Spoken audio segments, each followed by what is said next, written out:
안녕하세요. 저는 세 아들을 키워낸 70대 초반 여자입니다.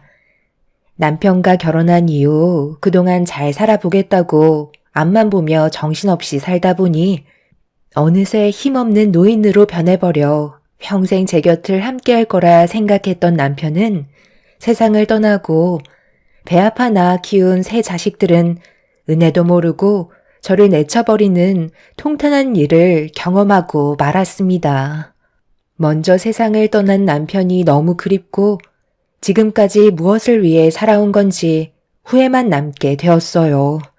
힘들게 남편과 자식들 뒷바라지 해오며 이악 물고 버텨왔었는데 자식들은 키워준 부모에게 감사함보다는 더 많은 걸 바라고 있었고 결국 그 끝은 돌이킬 수 없는 결과까지 가져오는 비통한 사건이 눈앞에 펼쳐지고 말았습니다. 하루도 빠짐없이 운동을 즐겨하던 남편의 몸에 문제가 생겼다는 걸 알게 된 순간 병원을 찾았을 때는 이미 늦었다는 걸 알게 되면서 서둘러 병원에 입원을 할 수밖에 없었어요. 남편도 나이를 먹어가다 보니 아무리 근력 운동을 해도 살이 빠지는 건 어쩔 수 없다고 생각했었는데 알고 보니 대장암이었던 거죠. 이미 말기라는 진단이 내려졌을 때 눈앞이 캄캄할 정도로 앞이 안 보였었는데 남편은 이미 마음의 준비를 하고 있었는지 본인 몸을 걱정하기보다 저를 더 걱정해주고 있었어요. 먼저 떠나게 돼서 미안하다는 한마디를 꺼냈을 때 지금까지 함께 살아오면서 행복했던 기억들이 눈앞에 스쳐 지나가는 게 아닌 못해줬던 기억들만 떠올라 결국 참아왔던 눈물을 쏟아내고 말았습니다. 그리고 그 사이 자식들이 찾아왔죠. 아버지, 갑자기 이게 무슨 일이에요? 몸 관리에 엄청 신경 쓰시더니 대장암이 말이 되냐고요? 의사는 뭐라고 하는데요? 좋아질 수 있대요? 항암 치료를 받긴 하겠지만 아무래도 힘들 것 같다고 마음의 준비를 하라네. 최근 들어 살이 많이 빠지더니 안색도 안 좋아지고 혈변도 해서 병원을 찾았는데 몸에 이런 문제가 있을지 전혀 몰랐다. 웬만하면 너희들도 병원에 자주 와서 아버지랑 대화도 자주 하고 최대한 많은 시간을 보내줬으면 좋겠다. 이제 정말 얼마 안 남은 듯해. 저희도 생활이 있는데 어떻게 자주 와요? 오늘도 정말 힘들게 시간을 뺀 거라고요. 잠깐 온 것뿐이라 회사에 다시 가봐야 돼요. 제가 봤을 때 아직 정정하시구만. 병원에서 너무 겁부터 주는 거 아니에요? 일단 저는 얼굴 뵀으니 먼저 가볼게요. 끼니 거르지 마시고 잘 챙겨 드세요. 너는 지금 회사가 먼저니? 너희 아버지랑 함께 할 수 있는 시간이 얼마 남지도 않았는데 꼭 그런 식으로 행동해서 상처를 줘야만 속이 후련해? 너는 왜 이렇게 매사에 부정적이고 불만투성이야? 네가 지금까지 잘 살 수 있었던 게 누구 때문인데? 너희 아버지가 온몸이 부서져라 일을 해서 지금의 위치까지 올라갈 수 있었던 거 아니야? 너한테서 눈물 짜내는 건 바라지도 않지만 지금의 너를 있게 해준 너희 아버지인데 조금이라도 걱정하는 마음이 있어야 되는 거 아니니? 아버지가 지금까지 나한테 해준 게 뭐가 있는데요? 저 혼자서 알아서 큰 거지. 받은 기억은 전혀 없는데 무슨 말을 그렇게 하세요? 누가 보면 아버지가 모든 걸 저에게 다 쏟아부으신 것처럼 얘기하시는데 저는 좋은 기억보단 서운했던 기억들밖에 없어서 엄마가 원하는 말은 입 밖으로 나오지 않을 것 같아요. 지금 내 앞에서 못들 하는 거야. 그만하고 너는 바쁘다며? 그럼 서둘러서 회사로 가봐라. 당신도 너무 열내지 말고 그러다 혈압 오르면 어쩌려고 그래? 평소에는 찍소리도 못하던 놈이 이제 와서 저러는 거 보니 열불 터져서 그래. 너 혼자서 알아서 컸다고? 그동안 먹여주고 채워주고 대학 등록금에 취업했다고 차만 뽑아줬어? 결혼한다고 해서 그 비용 전부 대주고 신혼집까지 마련해 줬더니 너 지금 한다는 말이 해준 게 뭐가 있냐고? 그동안 남편이 쉬지 않고 힘들게 벌어모은 돈으로 둘째 아들뿐만 아니라 첫째, 셋째까지 전부 뒷바라지 해줬는데 받을 때는 넙죽 엎드리던 놈이 저희 남편 세상 떠날 날이 되니 그제서야 본색을 드러내는 아들한테 받은 상처가 저를 너무 화가 나게 만들었어요. 그래서 흥분을 가라앉히지 못한 채 병실에서 난리를 치고 말았죠. 둘째 아들이 싫은 소리 듣고 싶지 않다며 병실 밖을 빠져나간 뒤에야 모든 상황이 진정되었습니다. 첫째와 막내 아들은 제 눈치를 보며 최대한 조심스럽게 행동을 했지만 너무 큰 충격을 받아서인지 남편과 단둘이 조용히 있고 싶어 자식들을 돌려보냈어요. 남편도 그제서야 힘든 몸을 눕히며 놀란 가슴 진정시키고 있는데 본인이 과거에 아이들한테 너무 못해준 것 같다며 씁쓸한 표정으로 저를 바라보고 있었죠. 둘째 아들이 원래 첫째와 막내보다 욕심이 상당히 많아서 모든 자기가 전부 다 가지려 하길래 남편이 몇 번 안 좋은 말을 했었는데 그걸 기분 나쁘게 생각하고 있었는지 마음속에 오래 간직하고 있었던 것 같았습니다. 10손가락 깨물어 안 아픈 손가락 없다고 셋을 키우면서 공평하게 나눠주는 건 상당히 어려운 문제였고 항상 아낌없이 준다고 생각했는데 자식들의 욕심은 한도 끝도 없었죠. 결국 둘째는 남편이 세상을 떠날 때까지 첫날 병문안 온 이후 단 한 번도 찾아와 준 적이 없었습니다.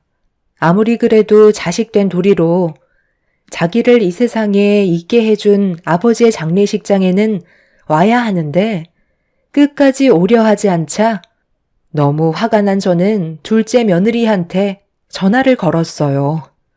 곧바로 받은 둘째 며느리는 얼마나 심각한 상황인지 제대로 파악을 못하고 있는 듯 밝은 목소리로 전화를 받았습니다. 어머님, 무슨 일 때문에 전화하셨어요? 제가 지금 모임에 나와서 전화 통화를 오래 못하거든요.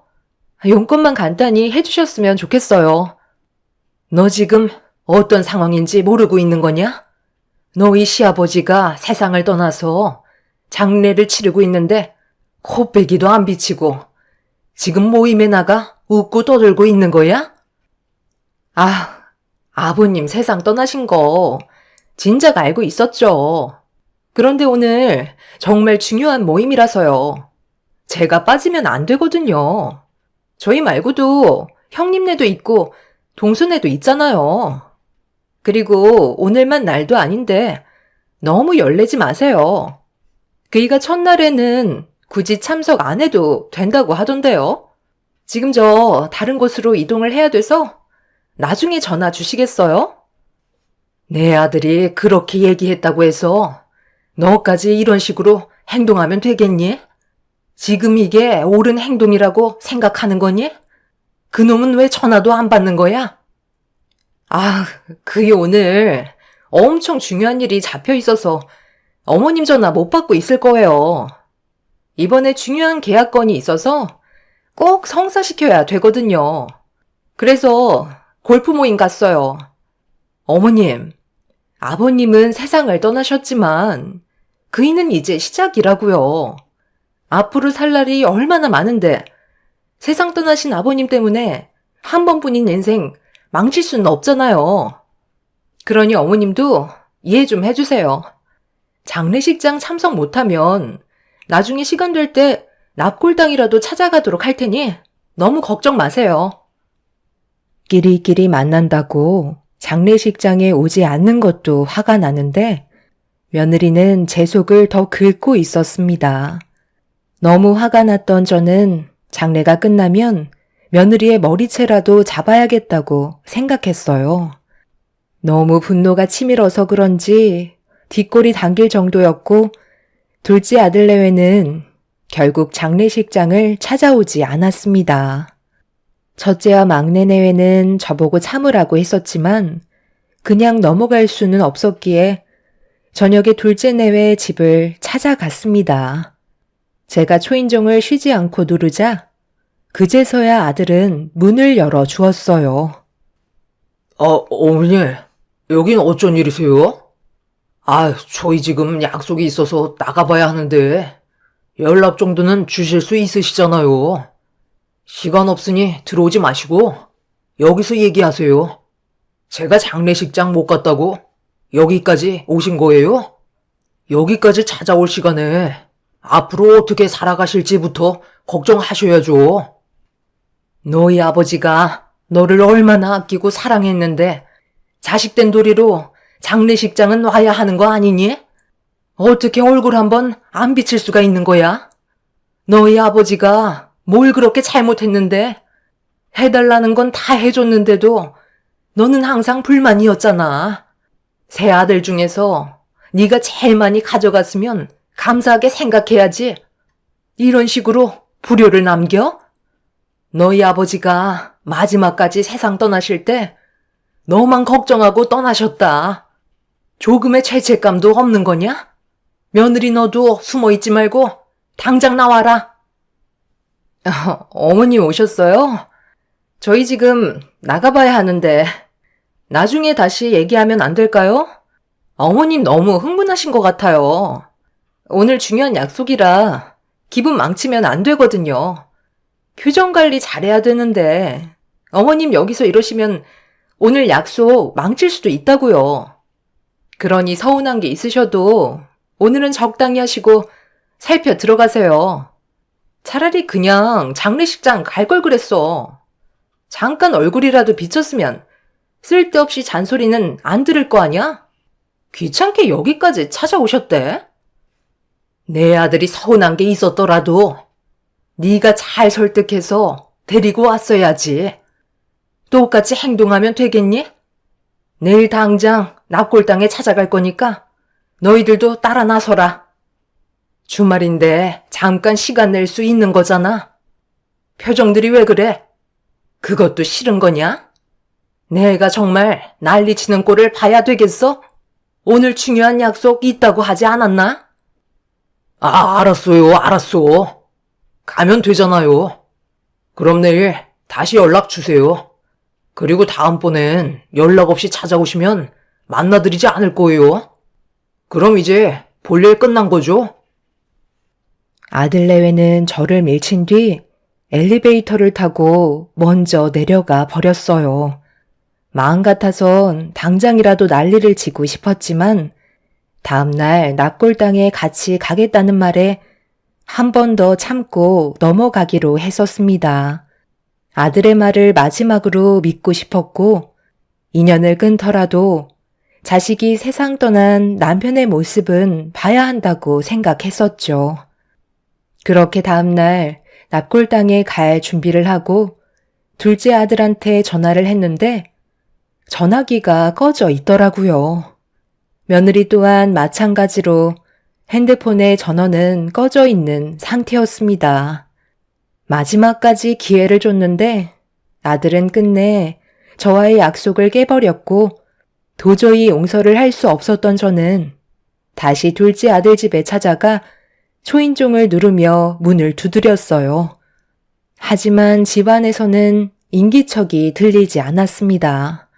그날 저와의 약속을 깨버린 아들의 행동에 더 이상 미련 두고 싶지 않아 인연을 끊어내기로 결심을 하게 되었어요. 어떠한 문제로 저에게 찾아온다 해도 저는 둘째 아들한테 조금의 도움도 주지 않을 거라 결심했죠. 그렇게 둘째 아들과 인연을 끊어내고 살아가던 어느 날 첫째 아들과 막내 아들이 저희 집에 찾아왔어요. 얼굴 표정이 상당히 좋지 않길래 무언가 부탁을 하려고 온 것 같다는 느낌을 받았었는데 예상했던 대로 첫째 아들이 먼저 입을 열어 도와달라는 말을 꺼내었죠. 무슨 안 좋은 일이 생겼냐고 물어보자 첫째 아들이 눈물부터 흘렸습니다. 어머니도 알고 계시죠? 저희 둘이 같이 사업을 하고 있잖아요. 그런데 이번에 상황이 좀 어려워져서 그동안 모아둔 돈들로 막고는 있지만 더 이상 버티기가 힘들 것 같아 손 벌릴 곳도 없고 해서 어쩔 수 없이 찾아올 수밖에 없었어요. 어머니가 도와주신다면 그래도 숨통은 찰 것 같은데 부탁 좀 드리면 안 될까요? 엄마도 저희 회사 사정 모르시는 거 아니잖아요. 이번만큼은 피할 수 없을 것 같아요. 너무 큰 타격이라 지금 위기를 넘기지 못하면 저희 둘뿐만 아니라 상당히 많은 직원들이 거리로 내몰리고 말아요. 아버지께서 남기고 가신 재산을 저희한테 전부 주시면 사업이 다시 안정화되면 그때 다시 돌려드리도록 할게요. 어머, 그렇게는 안 되죠. 저희한테 돈을 빌리려 하시길래 뭔가 느낌이 안 좋았는데 어머님 집에까지 찾아오실 줄은 정말 몰랐네. 어머님, 도와주지 마세요. 아주버님이랑 서방님이 지금 아버님 재산 탐내고 있는 거라고요. 그 많은 재산 홀라당 넘겨주시면 저희한테 돌아오는 건 아무것도 없는 거잖아요. 절대 안 돼요. 너는 또 여기는 어쩐 일이냐? 감히 여기가 어디라고 오는 거야? 꼴도 보기 싫으니 당장 나가라. 내가 왜 너한테 그런 말을 들어야 하는 거니?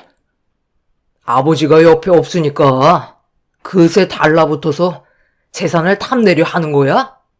제가 아무리 개차반같이 행동을 했어도 재산 문제는 별개이니 무조건 똑같이 분배해야 된다고 생각해요. 돈 문제만큼은 내가 빠질 수 없지. 절대 도와주지 마세요. 아버지 재산 전부 다 준다고 해서 나중에 엄마한테 돌아가는 게 있을 것 같아요?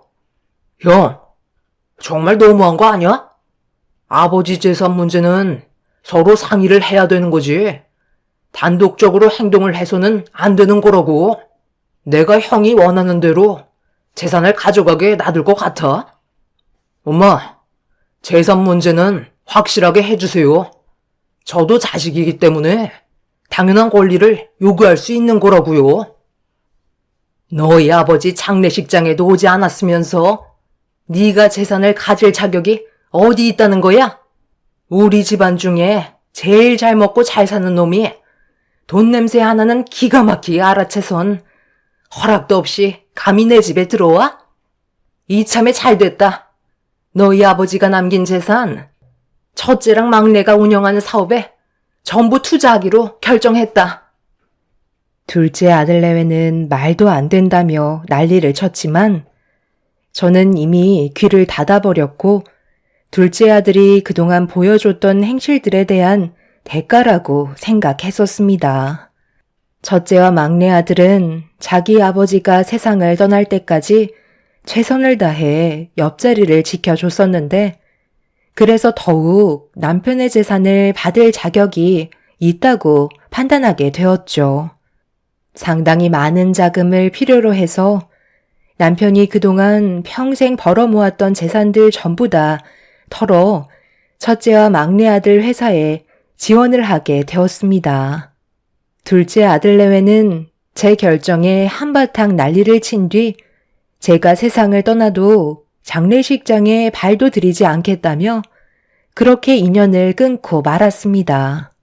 첫째 아들은 사업이 다시 제자리를 잡아 안정권에 들어선다면 저에게 받았던 만큼 베풀어 주겠다고 제 손을 잡아 주었어요.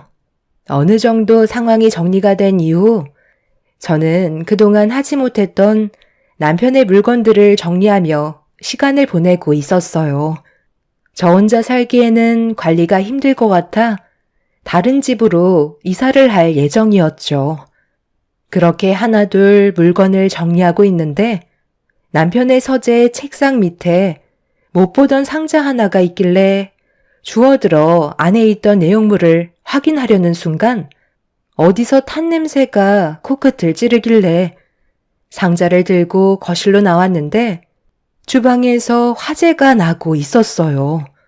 가스레인지에 화재가 날 만한 걸 올려둔 것도 아니었는데 저 혼자서 화재를 진압하기에는 역부족이었고 어떻게 해야 할지 몰라 급한 마음에 119에 신고를 해서 도와달라는 요청을 할 수밖에 없었죠.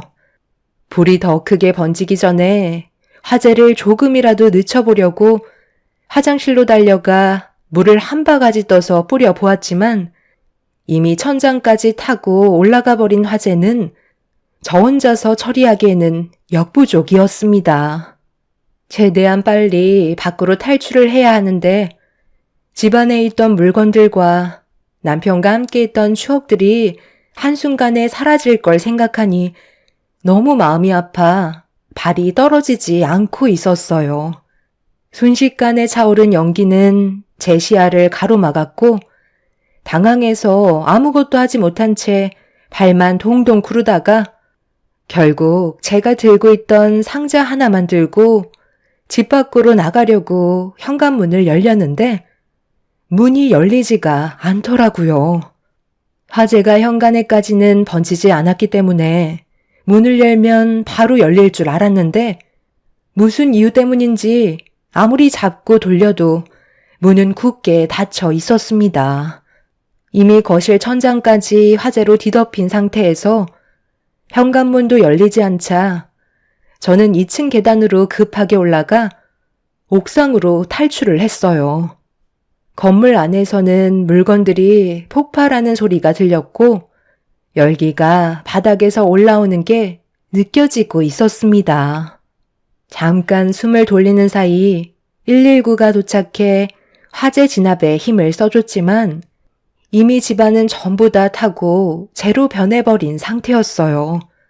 저는 어느 정도 연기를 마신 상태라 병원에서 치료를 받아야 했고 제가 입원을 했다는 소식에 자식들이 병실 문을 열며 사색이 된 얼굴로 제 몸을 살피기 시작했어요.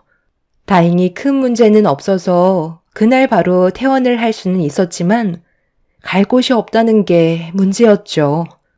그런데 여기에서 예상치 못한 전개로 흘러갔고 저는 자식들의 행동에 눈물을 흘리고 말았습니다. 어머니, 크게 다친 곳은 없는 거예요? 아유, 갑자기 이게 무슨 일이에요? 제가 물어보니까 화재가 난 발화 지점이 주방이라고 하던데 뭘 하셨길래 불이 나고 있는지도 모르고 계셨어요. 하마터면 정말 큰일 날 뻔했다고요. 집이 전부 다 타버렸다면서요. 그럼 아예 허물고 땅만 팔든지 해야 되겠어요. 당장 지낼 곳은 있으세요? 나도 왜 불이 났는지 이해를 할 수가 없다. 주방에서 딱히 뭘 한 것도 없는데 타는 냄새가 나서 나와보니 주방에서 이미 불이 나고 있었어. 집이 그렇게 됐으니 전부 다 헐고 땅만 처분하던지 해야 되겠지. 그런데 거처가 없어져서 지금 당장 갈 곳이 없는데 너희들한테 신세 좀 줘도 괜찮겠니? 상황이 마무리되는 대로 나 혼자 살 곳 마련해서 나갈 테니 그때까지만 너희들한테 신세 좀 져야 할 것 같다. 엄마도 지금 너무 놀란 나머지 도움이 좀 필요할 것 같거든. 저희 집에요? 잠깐만요. 그건 좀 힘들 것 같아요. 어머니도 잘 아시잖아요. 저희도 애들이 많아서 어머니가 마음 편히 쉴 곳이 없어요. 방도 없고요. 나도 형이랑 같은 상황이잖아. 우리도 남는 방이 없어서 엄마가 편하게 지내실 수 있는 공간은 마련해드리지 못할 것 같은데. 차라리 그냥 숙소 같은 데서 잠깐 지내시던지 집 근처 원룸 하나 잡으시는 게 좋지 않을까요? 화재가 난 집 철거하고 땅을 파실 때까지 저희 집에서 지내는 건 무리가 좀 있을 것 같아요. 소식 듣고 왔어요. 어쩌다가 화재까지 났어요? 혼자 계시니까 쓸데없는 생각을 너무 많이 하셔서 주방에서 불이 나고 있는 것도 알아차리지 못하고 있었다면서요? 설마 엄마 치매 있으신 거 아니에요? 그러지 않고서야 어떻게 집에 화재가 난 걸 모르고 계신 거죠? 그래도 상태는 멀쩡해 보이니 저는 이만 돌아가 보도록 할게요. 딱히 지내실 곳도 없으실 텐데 창고 옆에 컨테이너 있잖아요. 거기에 생활할 수 있는 용품들 구비되어 있으니 크게 걱정할 필요는 없을 것 같네. 세상을 떠나셔야 남은 재산까지 전부 다 홀랑 가져갈 수 있었을 텐데 아쉽게 됐네요. 그럼 저는 일 있어서 먼저 가볼게요. 둘째 아들이 나가자 첫째, 셋째도 잠깐 제 거처를 마련해주기 불편하게 느끼고 있었는지 나중에 다시 오겠다며 급하게 둘째 아들 뒤를 따라 나갔어요.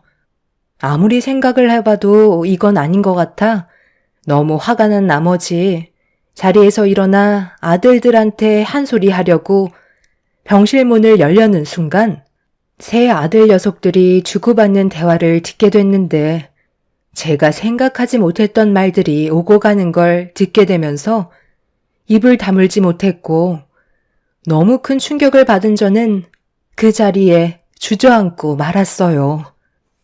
노인네가 명도 참 더럽게 즐기네. 어차피 화재 난 거 그냥 같이 사라졌으면 좀 좋아? 앞으로 얼마나 더 산다고 그걸 뛰쳐나오네. 그래서 내가 뭐라고 그랬어? 모든 건 확실하게 하는 게 좋다고 했었잖아. 그 땅값이 얼마짜리인데? 이제 두 번의 기회는 오지 않는다고. 그래도 아버지 재산은 전부 다 받았잖아. 둘째 형 머릿속에서 나온 아이디어가 아니었으면 우리한테 그 큰 돈이 들어왔었겠어? 둘째 형이 일부러 엄마를 자극한 거잖아. 그래서 장례식장에도 오지 않은 거고. 그래야 엄마가 둘째 형에 대한 분노 때문에 보라는 식으로 우리한테 재산을 더 쉽게 준 거였잖아. 이번 것만 조용하게 넘어갔었다면 껍데기까지 홀라당 벗겨먹는 거였는데 정말 아쉽네. 그렇게 많은 돈을 맨날 숨겨놓고 꺼내려 하지 않는 아버지 때문에 우리가 그동안 얼마나 힘들었어? 돈이 많으면 알아서 좀 나눠주면 될 것을 가난한 사람들한테만 나눠주고 정작 자식들은 나 몰라라 하니까 이런 일을 당하는 거야. 일단 오갈 데도 없는 노인네 괜히 분노 사게 해서 남은 재산 토해내지 않을지도 모르니까 둘 중 하나는 잠깐 동안 모시고 있어. 막내 네가 좀 모시고 있어라. 어차피 그 땅은 금방 처분되니까 며칠만 같이 지내면 되는 거야. 이번 것만 끝내면 더는 볼 일 없으니까 네가 좀 희생해라. 그렇게 여기까지 와서 파투낼 생각은 아니지? 불편해도 조금만 참고 신경 써주는 척 연기만 잘하면 되는 거야. 괜히 일 크게 만들지 말자고. 아유, 왜 하필 나야? 형들은 꼭 하기 싫은 일들은 나를 시키더라. 항상 보면 뒤처리는 내가 전부 다 했었다고. 이번에 들어오는 재산은 내 비중이 컸으면 좋겠어. 세 아들 녀석들은 처음부터 남편의 재산을 탐하기 위해 미리 계획을 짜고 있던 거였어요.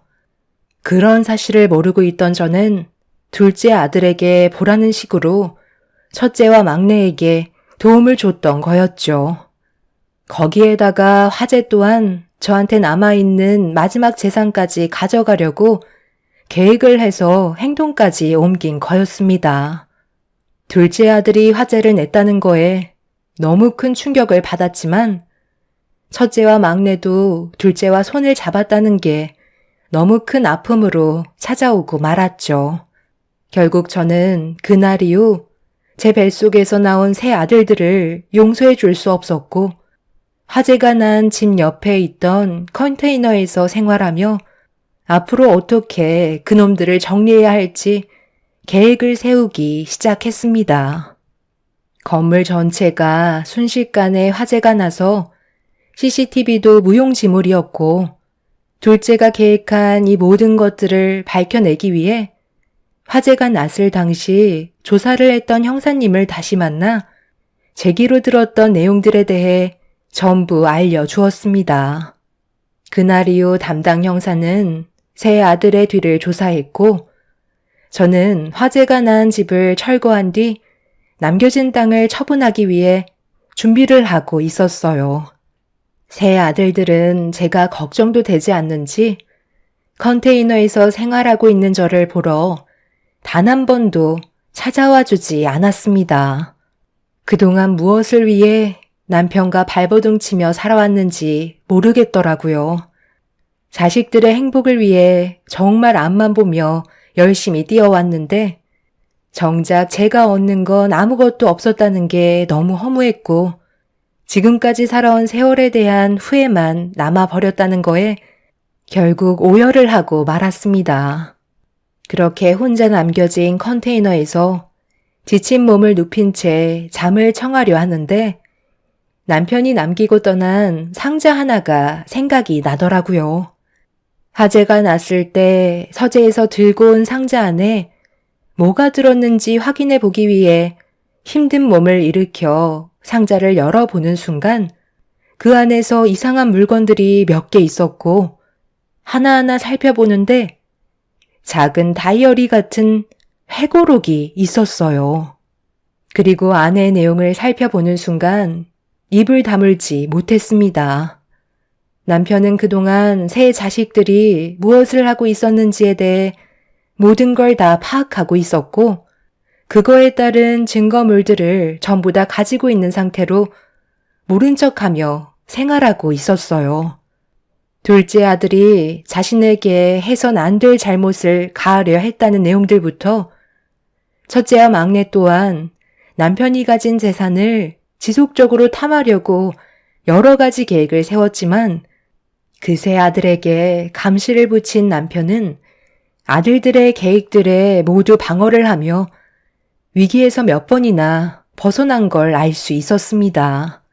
상자 안에서는 세 아들이 모여 의논한 범죄 계획과 그리고 남편이 평소에 건강을 생각해서 챙겨 먹고 있던 약을 다른 걸로 바꿔치기 했다는 거에 대한 여러 가지 증거물들을 확보해 놓고 있었죠.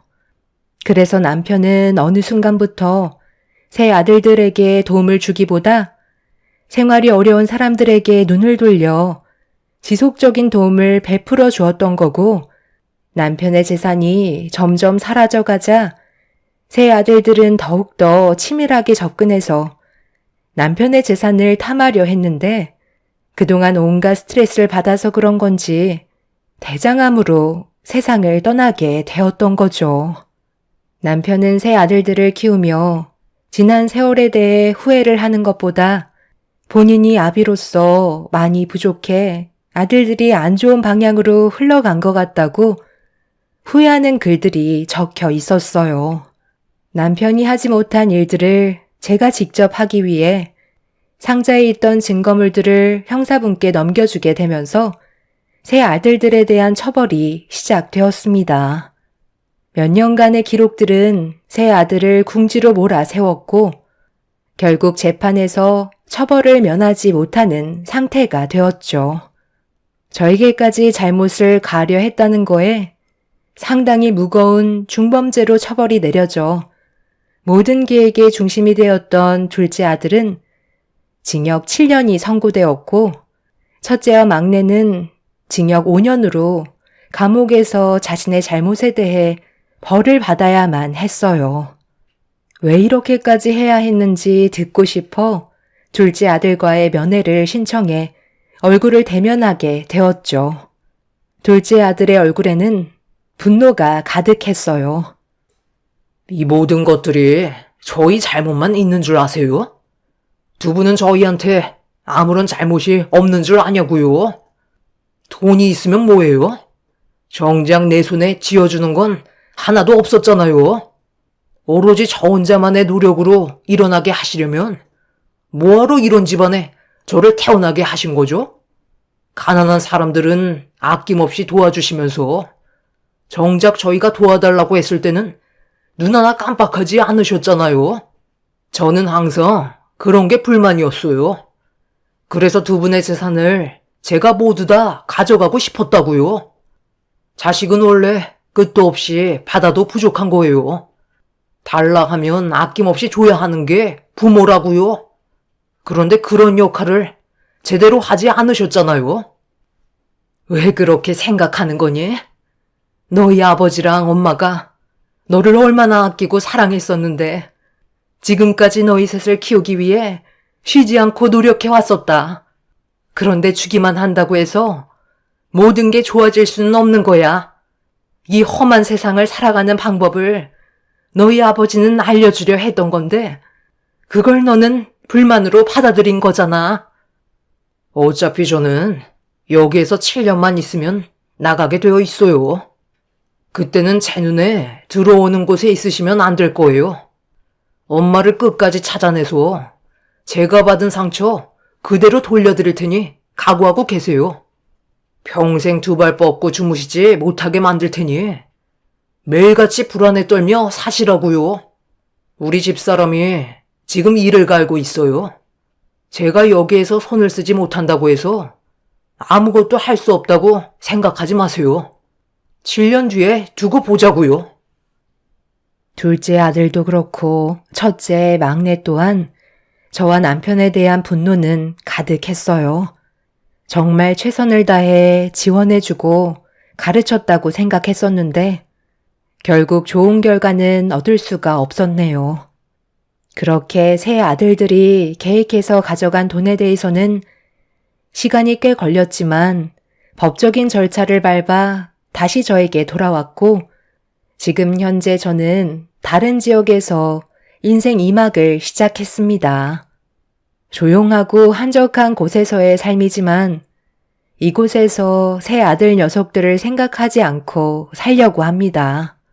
인생의 반 이상을 자식들을 위해 살아왔었는데 얻은 거라곤 아픔밖에 없었지만 새로운 지역에서는 앞으로 좋은 날만 생겼으면 좋겠네요. 작게 운영하고 있는 찻집에 잠깐 머물러 가는 손님들과 수다를 떠는 게 요즘 제 낙입니다. 제 사연을 들어주신 분들께서도 만약 저희 찻집을 방문해 주실 기회가 생긴다면 많은 대화를 나누고 싶네요. 새롭게 시작한 남은 인생 행복만 가득하길 바라며 이 글을 마치겠습니다. 여러분들의 삶에는 언제나 평화가 끊이지 않길 기원드립니다. 감사합니다. 안녕하세요. 저는 항암치료 3차까지 진행하고 현재는 거의 완치가 되어가고 있는 중입니다. 그래서 심적으로 어느 정도 안정이 돼서 이렇게 사연을 신청할 수 있게 되었습니다. 죽음의 문턱 앞에까지 밟아본 저로선 지금의 삶이 너무 소중하고 앞으로 남은 인생을 좀 더 가치 있게 살아가기 위해 물려받았던 가업을 정리하려고 준비 중에 있습니다.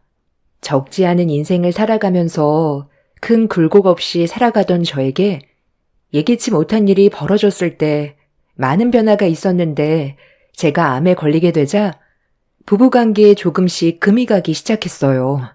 남편은 대장암 3기 판정을 받게 된 저를 걱정해주기보단 부모님께 가업을 승계받은 목장의 운영권을 원하고 있었습니다. 달라진 남편의 모습이 너무 낯설게 느껴져 저도 모르게 거리를 두기 시작했어요. 그만큼 상처를 많이 받았던 것 같습니다. 당장 입원을 해야 되고 언제 끝날지 모를 병원 생활을 해야 될 저를 보면서 마음 아파하는 것보다 연매출 20억 정도 되는 목장의 소유권에 대한 욕심을 강하게 나타냈어요. 실망스러운 모습 때문에 입을 닫아버리게 되자 남편은 그런 저를 차갑게 대했고 원하는 대답을 듣기 전까진 신경질적으로 변해버렸습니다. 제가 남편 뜻대로 움직이려 하지 않자 화가 났는지 시댁 식구들에게 저를 상당히 안 좋게 얘기해서 상황을 심각하게 만들었고 어느 정도 예상은 했지만 성격이 불같은 시모는 입원해 있는 병실에까지 찾아와 한바탕 난리를 쳤어요. 어려운 일을 겪게 됐을 때 도움을 주는 게 가족인 건데 시댁 식구들은 아픈 저보다 돈을 더 우선시하고 있었습니다. 남편과 결혼 생활 10년 하는 동안 좋았던 감정은 그날 전부 사라지게 되었고 차라리 남편이 눈앞에 사라져주길 바랐어요. 당신은 지금 내가 아직까지 정상으로 보여? 나 대장암 3기 판정 받았어. 곧 항암치료 받아야 하고 앞으로 내 몸이 더 큰 문제가 생기게 될지도 모르는데 이런 심각한 상황에서 당신은 목장을 달라는 말이 나와? 내가 원하는 대로 해줄 것 같아서 그런 말을 하는 거야? 혼란스러운 내 마음을 먼저 헤아려 주는 게 우선 아니야? 너는 내가 안 해준 것처럼 얘기한다? 그동안 너랑 함께 살아오는 세월 동안 나를 봐놓고도 몰라? 당신 옆에서 지금까지 얼마나 노력하면서 살아왔는지 알잖아. 그래, 맞다. 내 아들이 네가 목장 승계받고 난 이후부터 하던 일 그만두고 옆에서 굳은 일은 가리지 않고 전부 다 했는데 너야말로 어떻게 내 아들한테 목장 운영권을 넘겨주지 않겠다고 하는 거니? 내 아들이 목장만 받고 너를 버릴 것 같아서 그런 거야? 얘도 애 아빠고 집안의 가장인데 그런 무책임한 행동을 보이겠어? 어차피 너는 병원에 있고 목장 관리를 제대로 하지 못하고 있는 이런 심각한 상황에서 내 아들을 믿고 맡기는 건 당연한 건데 지금까지 부부로서 살아오면서 신뢰가 이것밖에 안 됐니? 몸도 안 좋으면서 쓸데없는 말 하지 말고 당장 목장 명의 변경 내 아들 이름으로 돌리고 너는 치료에나 신경 써라. 아무래도 네가 병원에 입원해 있는 만큼 공백이 생기는 건 어쩔 수 없지만 그렇다고 매출에 영향을 주면 되겠니? 내가 볼 때 지금 몸 상태가 안 좋아서 예민해진 것 같은데 바깥 서더니 요양원에 들어가기 전까지 불안해 하셨잖아.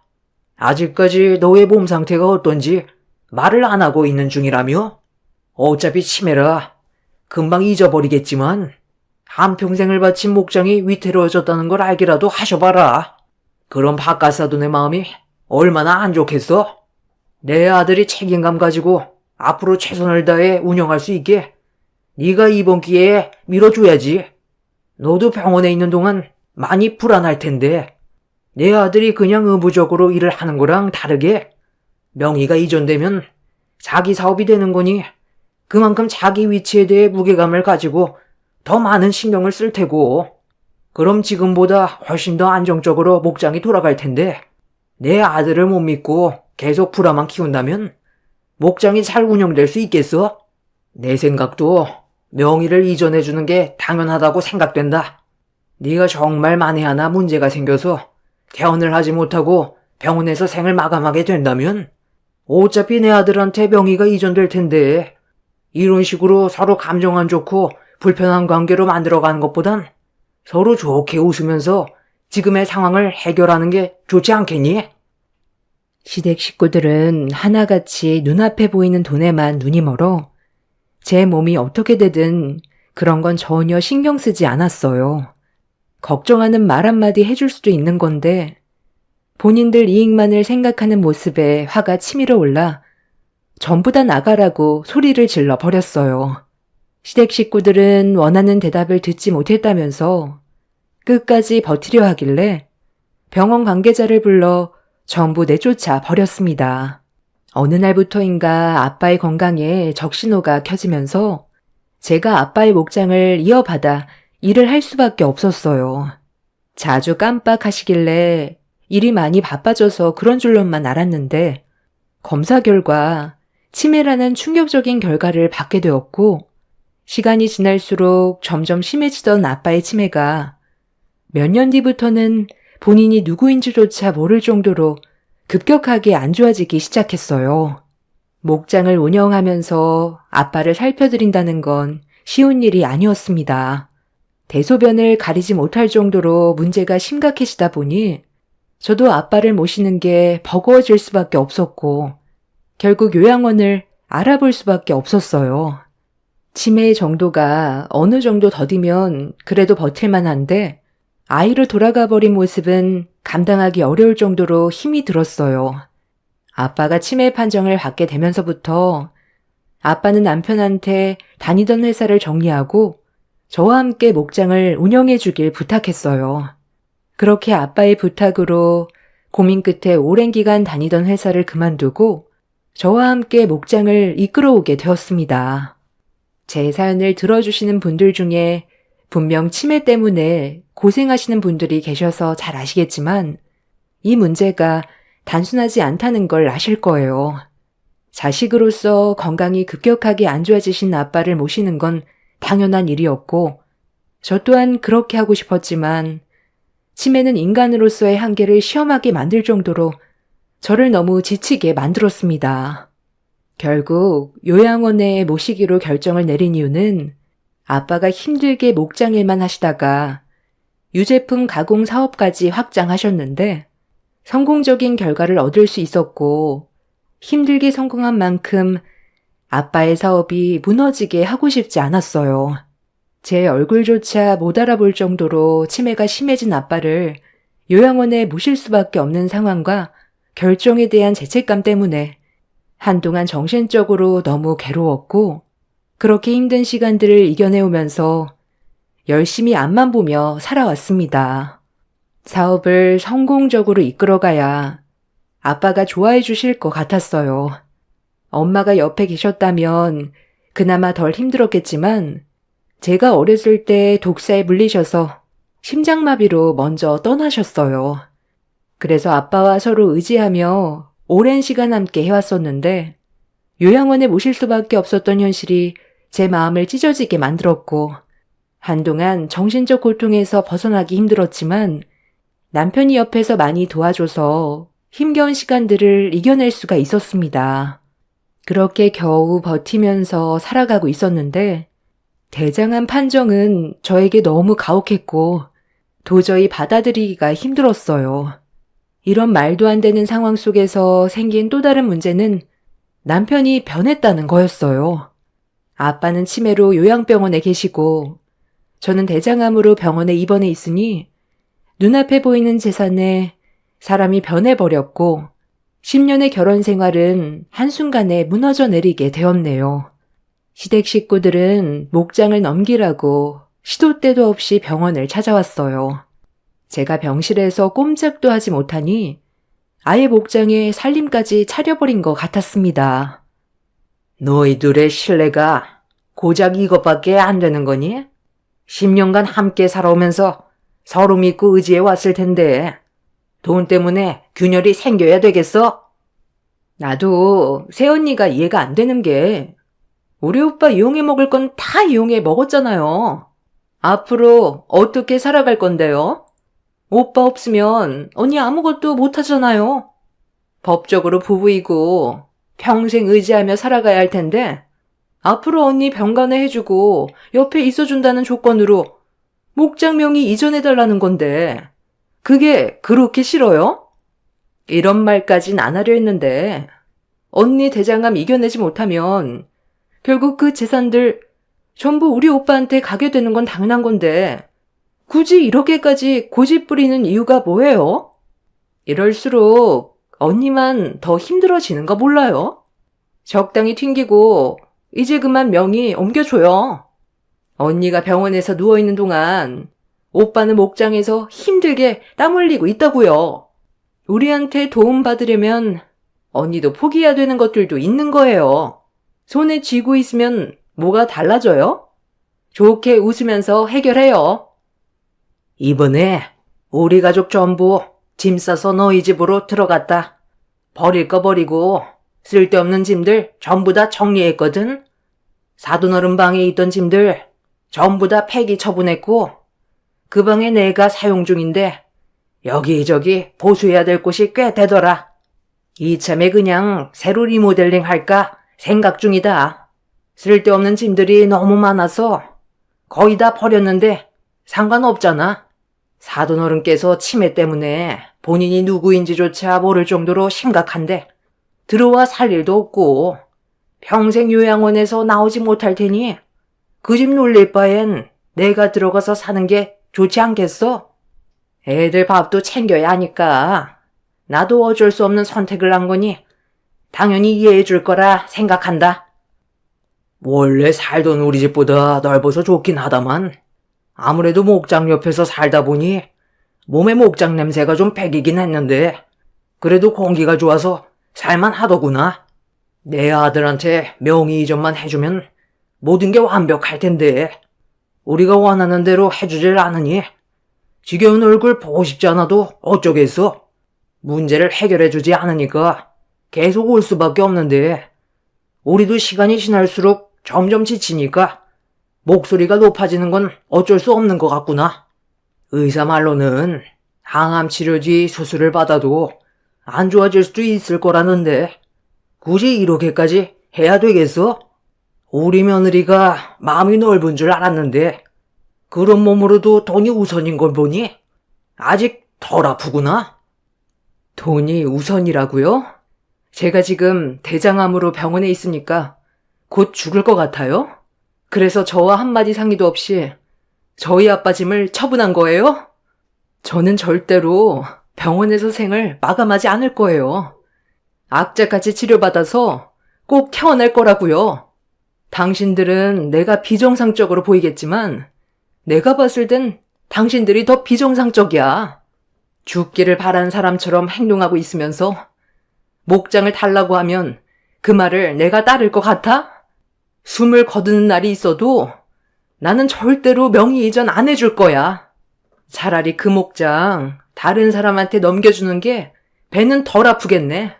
우리 아빠가 한평생 이끌어온 목장인데 거저 가지려 하는 당신들 심보를 내가 왜 받아줘야 되는 건데?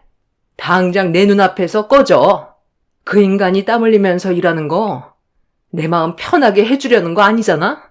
내가 죽으면 그 목장에 대한 소유권이 자기한테 넘어오니까 자기 일처럼 더 신경 쓰는 거 아니야? 평소에는 관심도 별로 없었으면서 어디서 열심히 하는 척이야? 막말을 뱉어내는 저를 바라보고 있던 시댁 식구들은 기분이 안 좋았는지 얼굴을 붉히면서 제 말을 받아쳤어요. 매번 찾아와서 저를 힘들게 하는 그 인간들이 다시는 병원에 찾아오지 않게 관계자에게 도움을 요청했고 그 인간들은 제가 빨리 가버렸으면 좋겠다고 막말을 퍼부은 뒤 돌아가 버렸습니다. 그리고 이런 상황들을 뒤늦게 듣게 된 남편이 저녁에 병실로 찾아왔어요. 얼굴을 보고 싶지 않으니 돌아가라고 한마디 한 뒤 등을 돌렸는데 남편이 충격적인 말을 꺼냈습니다. 네가 지금 상황 파악이 안 되는 것 같은데 그 목장 내 명의로 돌리지 않는다면 앞으로 어떤 일이 벌어질지 몰라. 네가 장인어른보다 먼저 떠날 수 있을지도 모른다고 생각은 안 해봤냐? 그리고 우리 딸들은 앞으로 어떻게 할 건데? 네가 이렇게 고집을 부리면 부릴수록 나도 하고 싶은 마음이 싹 사라져버려. 목장이 어떻게 되든 말든 그냥 방치할까? 노동자들 다 돌려보내고 목장 처분해버리면 좋겠어? 네가 만약에 이대로 계속 고집 부리잖아? 그럼 이거 하나는 확실하게 알아두고 결정을 해야 될 거야.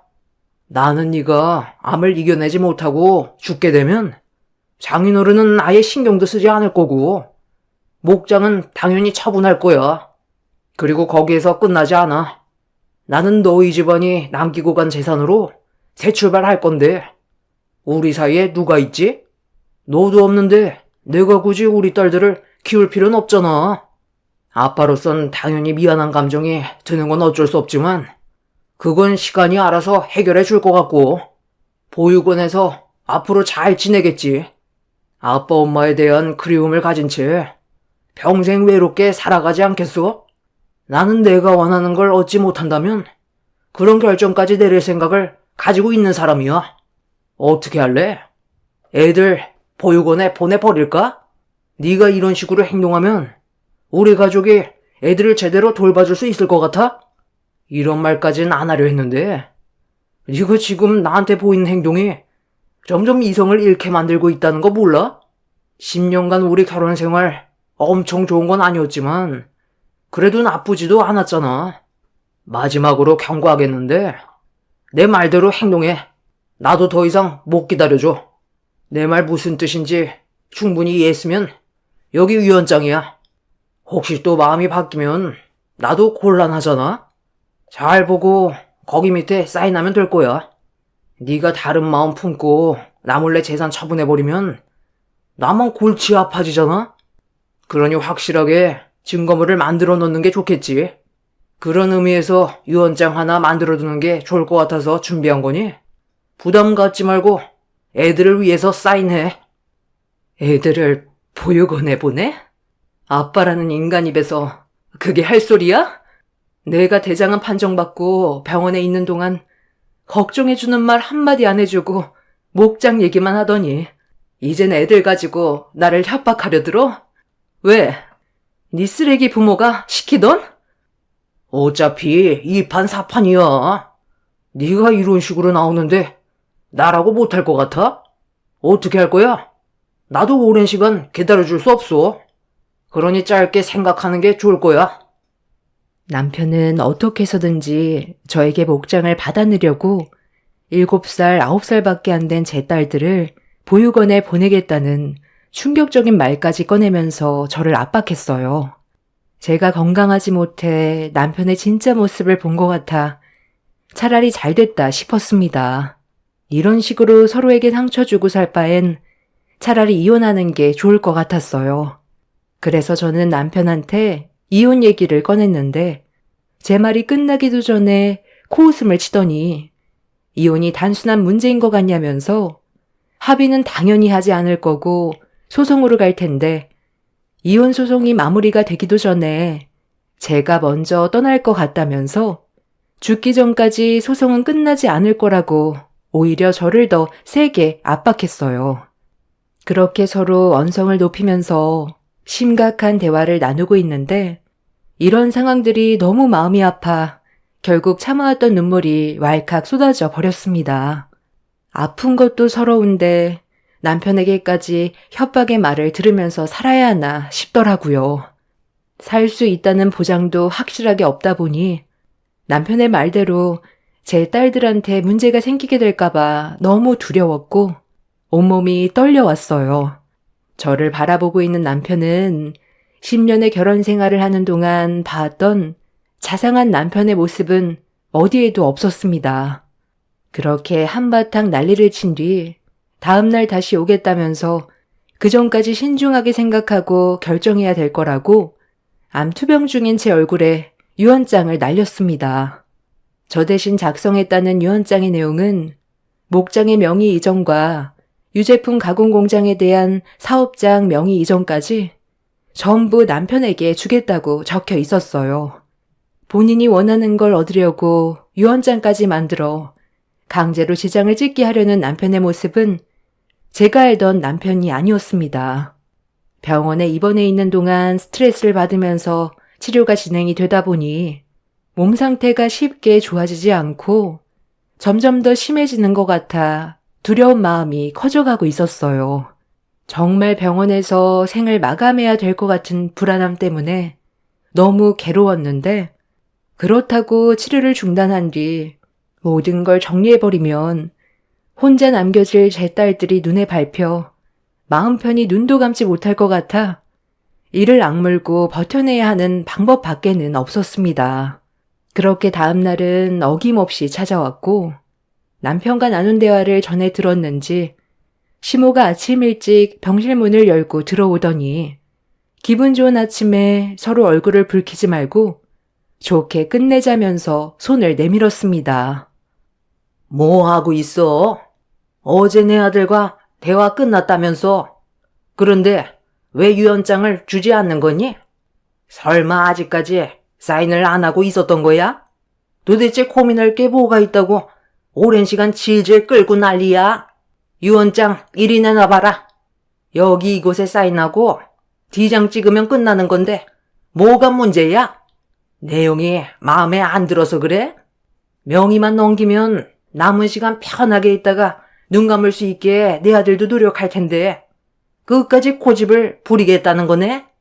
이거 정말 안 되겠구만. 당장 그 손 이리 내놔봐라. 제가 명의를 이전해주면 제 딸들의 앞날은 어떻게 보장받을 수 있죠? 눈 감으면 알 수도 없는데 말로만 잘 챙겨준다고 하고 보육원에 보낼 수도 있는 거잖아요. 너는 사람을 못 믿니? 손녀들도 내 핏줄인데 그렇게까지 할 것 같아? 네가 하도 고집 부리고 내 아들의 의견은 조금도 들어주지 않으려니까 일이 이렇게까지 커진 거잖아. 서로 웃으면서 좋게 해결봤으면 이 정도로 감정이 안 좋아지지는 않았지. 내 손녀들은 앞으로 잘 키워줄 테니 어서 사인해라. 왜? 내 말도 믿음이 안 가는 거야? 걱정하지 말래도. 일단 사인부터 하라는데 왜 이렇게 답답하게 굴어? 얼마 버티지 못하고 곧 갈 거면서 계속 이럴 거야? 시몬은 제가 사인을 머뭇거리자 유언장으로 머리를 후려쳤어요. 그리곤 펜을 손에 쥐어준 뒤 강제로 서명을 하게 유언장을 들이밀길래 떨리는 손으로 서명을 하려던 그 순간 갑자기 시모의 핸드폰에 전화가 울렸습니다. 시모는 저에게 서둘러 사인하라면서 손짓을 하며 전화 통화를 했는데 표정이 어두워지더니 핸드폰을 바닥에 떨어뜨렸어요. 그리곤 힘없이 그 자리에 주저앉아 버리길래 뭔가 일이 생겼다는 걸 느낌적으로 알 수가 있었습니다. 시몬은 멍한 얼굴을 하곤 천천히 몸을 일으키더니 그대로 병실을 뛰쳐나갔어요. 시모의 핸드폰에선 남성분의 목소리가 들려오길래 바닥에 떨어진 핸드폰을 주워들어 통화를 이어나갔고 수화기에서 들려온 말은 엄청난 충격을 가져왔습니다. 남편과 시부 신우가 차량 전복 사고로 현장에서 즉사해서 근처 병원으로 옮겨졌다며 신원 확인을 부탁한다는 말을 듣게 되었고 떨리는 목소리로 어떻게 된 거냐고 물어보니 운전대를 잡고 있던 남편이 음주운전이 의심된다고 전날의 상황에 대해 알려줬어요. 저희 목장이 어두운 밤길에 운전하기에는 좀 위험하긴 하지만 도로폭이 그렇게 좁은 편은 아닌데 세 식구가 전날에 식당에서 술을 먹고 집으로 돌아가던 도중 비틀거리다가 차가 도로를 이탈해 낭떠러지로 굴러 떨어져 버린 것 같았어요. 시몬은 전날에 지인들과 여행을 다녀온 뒤 바로 병원으로 오게 된 상황이라 전날에 있었던 사고에 대해서는 전혀 알지 못했었고 목장에서 일을 하던 외국인이 굴러떨어진 차량을 보고 신고를 한 거였습니다. 차 문을 열었을 땐 차 안에서 술 냄새가 진동을 했었다며 어떤 사고였는지 알 수 있게 설명을 해줬는데 갑자기 이런 안 좋은 일들이 연달아 터지게 되니 너무 무섭더라고요. 아마 제가 생각하기에는 남편과 시부 신우는 제가 유언장에 사인을 하게 될 거고 명의가 남편에게 이전될 거라는 확신을 가져서 축하도 할 겸 셋이서 술을 좀 과하게 먹었던 것 같습니다. 자주 다니던 길이기 때문에 남편은 사고가 나지 않을 거라고 자만했었는지 결국 아니란 판단에 돌이킬 수 없는 결과를 얻게 되었고 시몬은 세 가족을 한꺼번에 잃게 되는 충격적인 경험을 하게 되었네요. 믿을 수 없는 현실 속에서 장례는 진행이 되었고 시몬은 그날 이후 정신 상태가 정말 이상해져 정상적인 삶을 살지 못하고 있다는 말을 동네 주민분이 병문안을 와주셨을 때 들을 수 있었습니다. 그때 당시 만약에 제 딸들이 같이 목장 일을 도와주시는 외국인 분들의 품이 아닌 남편을 따라갔었다면 이 세상에 더는 없는 존재가 되어버렸을 텐데 다행히도 제 딸들은 보호를 받을 수가 있었네요. 저는 3차 항암 치료를 끝낸 뒤 대장을 7cm 정도 잘라내고 회복하는 데 집중을 했어요. 그렇게 오랜 시간 병원에서 암투병을 끝낸 뒤 통원 치료를 받을 수 있을 정도로 몸 상태가 많이 좋아져 집으로 돌아갈 수가 있었습니다. 시몬은 이 모든 게 저 때문에 벌어진 일이라고 제 얼굴을 보자마자 달려들길래 몸이 온전치는 않았지만 그동안 제가 받았던 상처가 너무 컸었고 그동안의 화를 한 번에 터뜨려버린 저는 시모를 강하게 밀친 뒤 집 밖으로 내쫓아 버렸어요. 시모는 절대로 못 나간다며 저희 부모님 집이 자기 거라고 억지를 부리며 달려들길래 조금도 망설이지 않고 머리채를 잡아 끌어내 버렸습니다. 시모는 그제야 저에게 울면서 애원을 하기 시작했어요. 한순간에 가족을 셋이나 잃었는데 저에게까지 버림을 받으면 앞으로 어떻게 살아갈 수 있겠냐면서 내치지 말아달라고 했지만 저는 조금도 불쌍한 감정이 생기지 않더라고요. 그래서 뒤도 안 돌아보고 집안에 있던 시모의 물건들과 세상을 떠난 남편과 시부 신우의 짐까지 전부 다 폐기 처분해 버렸습니다. 제가 암투병하고 있을 때는 온갖 막말에 유언장으로 머리까지 내려쳤으면서 이제 와서 봐달라고 하는 모습이 오히려 저를 더 분노하게 만들었습니다. 그렇게 시모를 강하게 내쳐버린 뒤 저는 딸들과 함께 앞으로의 삶에 대해 진지하게 계획하고 있는 중입니다. 막막하기만 했던 제 삶이 한순간에 정리가 되어버렸다는 게 아직까지 믿기지 않네요. 갈 사람은 건들지 않아도 알아서 가게 되는 것 같습니다. 저는 지금 거의 회복이 되었고 추적 검사 결과 추가적인 암은 발견이 되지 않았습니다. 아빠도 요양원에서 잘 지내고 계시고 이제 저와 제 딸들의 앞날만 생각하면 될 것 같아요. 다시 찾아온 새 삶에 대해 항상 감사함을 느끼면서 살고 있는 중이고 현재 목장과 유제품 가공 공장은 정리하려고 준비 중에 있습니다. 아빠가 힘들게 이끌어온 목장을 처분할 수밖에 없는 현실이 너무 마음이 아프지만 저 또한 몸이 온전치 않아 어쩔 수 없이 처분하기로 마음먹게 되었네요. 그동안 모아두었던 재산으로 어떠한 간섭도 없이 제 딸들과 조용하게 살고 싶어요. 그게 제가 바라는 마지막 소원입니다. 제 사연을 들어주시는 많은 분들께서도 항상 건강에 유의하시길 바랍니다. 한번 아프고 나니 건강한 몸이 얼마나 감사한 건지 다시 한번 느끼게 되더라고요. 병이 더 커지기 전에 건강검진 꾸준하게 받으시고 적당한 운동으로 건강관리 하시길 바라며 제 사연을 마치겠습니다. 감사합니다. 안녕하세요. 저는 남편과 이혼한 지 2년 차 된 30대 중반 여자입니다. 얼마 전에 친구가 운영하는 식당에 일손이 모자라 잠깐 도와주러 간 적이 있었는데요.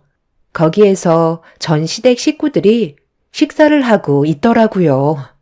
2년 만에 저와 다시 마주친 시댁 식구들은 전혀 달라진 거 없이 똑같은 모습을 하고 있더군요. 친구 식당이 오픈한 지 얼마 되지 않아 도움이 필요했던 상태라 어쩔 수 없이 시댁 식구들을 지나 주방으로 들어가게 되었고 별로 마주치고 싶지 않아 주방에서 제가 할 일을 찾아 친구를 도와주고 있었는데 시댁 식구들이 식사를 마치고 친구한테 저를 불러달라며 식당을 나가지 않길래 어쩔 수 없이 밖으로 나갔어요. 다른 손님들도 식사를 하고 계셨기 때문에 엘리베이터 앞에서 대화를 나누게 되었죠. 전 남편이 안고 있던 아이를 시모가 안아주더니 저에게 갑자기 이상한 말을 늘어놓기 시작했어요. 어차피 이제 남인데 왜 제 인생에 또다시 끼어들려 하는지 이해할 수 없었죠. 그래서 저도 한마디 하게 됐고 엄청난 파장을 불러일으키게 되었습니다. 2년 전에 남편이 저 말고 다른 여자와 만나고 있다는 걸 알게 됐을 때 하늘이 무너져 내리는 것 같았어요. 신혼 2년 차였기 때문에 의심 같은 걸 해본 적은 단 한 번도 없었는데 남편이 야근 때문에 늦을 것 같다는 말에 퇴근하고 회사 앞에서 기다리고 있던 저는 혼자 집으로 돌아올 수밖에 없었죠. 이런 일이 한두 번이 아니었기 때문에 크게 신경 쓰지 않았어요. 늦어봐야 항상 12시 전에 들어왔었고 크게 신경 쓸 만한 일은 없었습니다. 그렇게 차를 돌려 집으로 돌아가려는데 친구한테 전화가 왔어요. 약속 없으면 저녁이나 같이 먹자는 얘기였죠. 어차피 남편도 야근을 하기 때문에 혼자 집에 들어가 밥 먹는 것도 싫었던 저는 친구와 저녁 약속을 잡게 되었습니다. 그때까지만 해도 눈앞에 엄청난 일들이 몰려올 거라곤 전혀 예상하지 못했었어요. 친구와 저녁 겸 술 한잔 하기 위해 분위기 좋은 식당에 들어가 대화를 나누면서 허기진 배를 채우고 있었죠. 그런데 시간이 어느 정도 지났을 때 어디서 많이 들어본 목소리가 제 귀에 들려오길래 저도 모르게 그쪽으로 고개가 돌아갔는데 제 눈앞에 펼쳐진 광경을 보게 되는 순간 너무 놀라 몸을 돌려버리고 말았어요. 마주보며 앉아있던 친구는 제가 이상한 행동을 하는 모습에 당황해하면서 왜 그러는지 물어보길래 손가락으로 반대편 테이블에 앉아있는 남편을 가리켰습니다. 친구도 남편을 몇 번 봤었기 때문에 단번에 얼굴을 알아보았고 충격적인 광경에 친구 또한 입을 다물지 못했어요. 저는 눈앞에 펼쳐진 남편의 또 다른 모습에 너무 놀랐는지 숨이 거칠어졌고 어떤 상황인지 다시 한번 제 눈으로 확인을 해봐야만 했어요. 천천히 고개를 돌려 남편의 모습을 보는 순간 너무 큰 충격을 받았는지 손발이 덜덜 떨리고 있었죠. 친구는 남편이 바람 피우고 있는 모습을 핸드폰에 그대로 담기 시작했고 저는 그 모습을 두 눈으로 담고 있었어요. 처음 본 여자와 남편이 서로 얼굴을 마주하고 있는데 테이블 위에 올려진 두 손을 서로 어루만지면서 뭐가 그리 좋은지 웃고 떠들며 대화를 주고받고 있었습니다. 저와 친구는 남편과 처음 본 여자가 자리에서 일어날 때까지 몸을 숨긴 채 모든 광경을 두 눈으로 전부 다 담았고 어느 정도 시간이 지나자 남편과 여자가 자리에서 일어나길래 저도 그 뒤를 조심스럽게 따라갔습니다. 그리고 식사를 끝낸 뒤 헤어지는 게 아닌 근처 호텔로 향하더라고요. 저는 이미 정신이 반쯤 나가 있던 상태라 아무것도 할 수 없었지만 친구가 모든 걸 핸드폰에 영상으로 다 담고 있었죠. 그렇게 호텔까지 들어가는 모습을 끝으로 그 뒤를 따라가던 저와 친구의 걸음은 멈췄습니다. 도저히 참기 힘들었던 저는 결국 주저앉아 눈물을 흘렸고 친구는 당장 호텔로 들어가 머리채 잡아 끌고 나와야 하는 거 아니냐며 분노한 모습을 보여주고 있었죠. 이미 호텔로 들어갔는데 더 이상 제 두 눈을 더럽히고 싶지 않았어요. 그렇게 친구의 부축을 받으면서 집으로 돌아온 저는 남편이 오기까지 기다리고 있었습니다. 저에게 바람 피우고 있다는 걸 걸리지 않으려고 12시가 넘어가기 전에 들어온 남편은 현관문을 열자마자 밝은 얼굴과 함께 평소 저를 대했던 모습으로 다가오고 있었죠. 많이 기다렸지? 당신이 걱정할까봐 최대한 빨리 일 처리하고 왔는데 12시가 넘어버렸네. 얼굴이 많이 안 좋아 보이는데 피곤하면 먼저 눕지 그랬어. 내가 너무 늦게 와서 그래? 회사 일이니까 어쩔 수 없잖아. 당신 기분이 별로 안 좋아 보이는데 술 한잔 할까?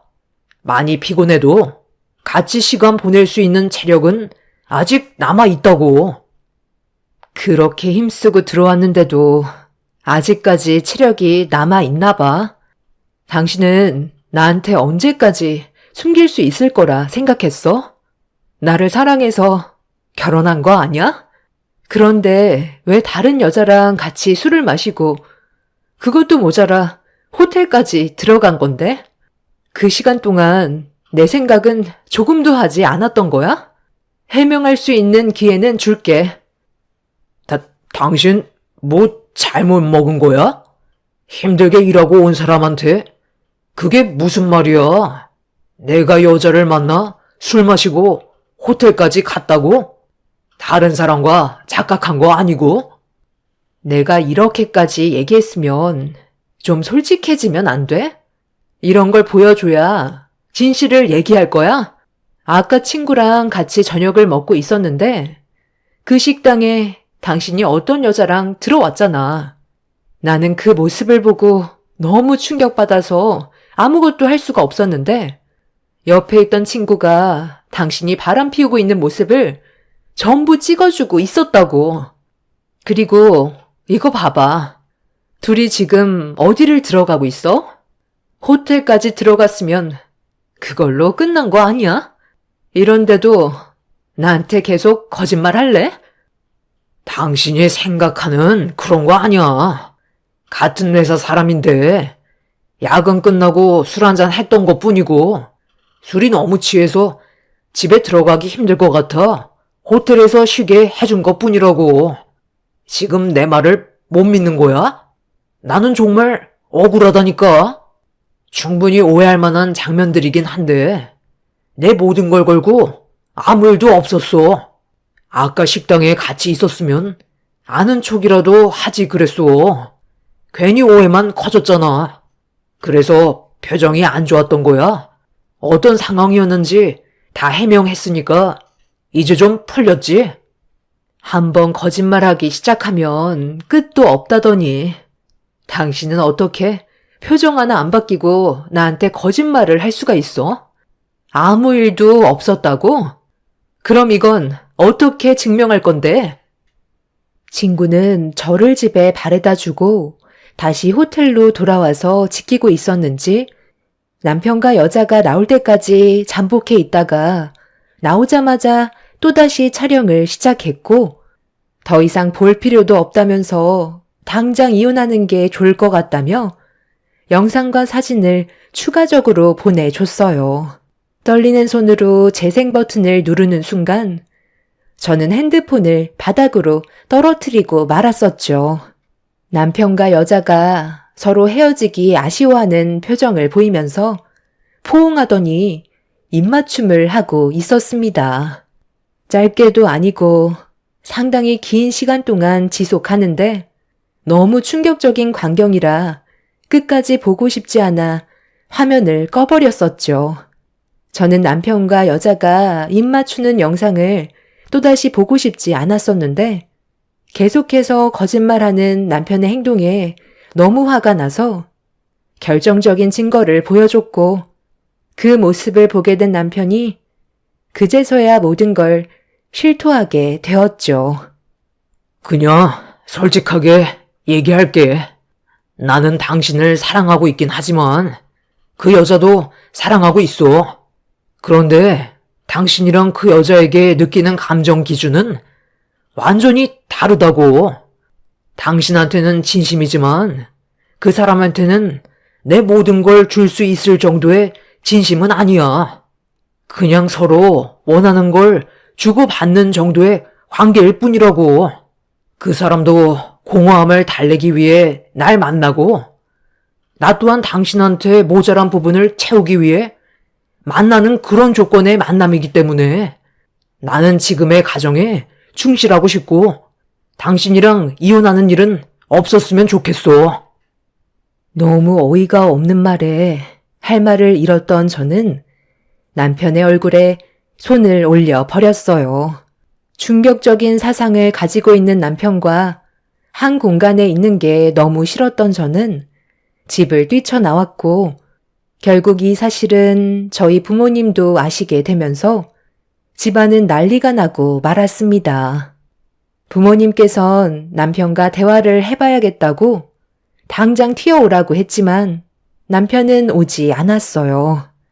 괜히 더 큰 문제가 생길 것 같아 제가 집을 뛰쳐나간 이후 남편은 시댁에서 생활을 하고 있었죠.